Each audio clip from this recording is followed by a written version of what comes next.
একটু চিন্তা করবেন, কত মানুষ ঘুমিয়ে গেছে আর তার ঘুম ভাঙে নাই।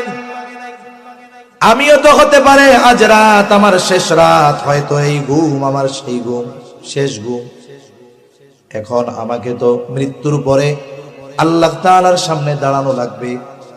আমি যদি আজকে রাত্রে মারা যাই, তাহলে কি আমি আখিরাতে নাজাত পাওয়ার উপযুক্ত কিনা? একটু হিসাব করি।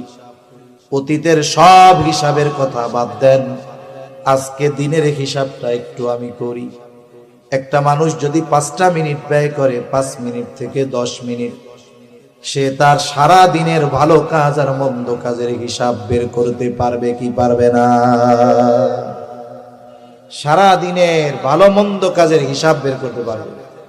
এরপরে সে একটা হিসাব করবে, ভালো কাজ বেশি না মন্দ কাজ বেশি। দেখা গেল ভালো কাজ বেশি মন্দ কাজ কম, যাক তো ভালো। কিন্তু হিসাব করে দেখা গেল যে মন্দ কাজ বেশি ভালো কাজ কম। এখন হয়তো হিসাব করে দেখলো আজকে গুনাহ বেশি সওয়াব কম। এই চিন্তা হয়তো তার জীবন পরিবর্তনের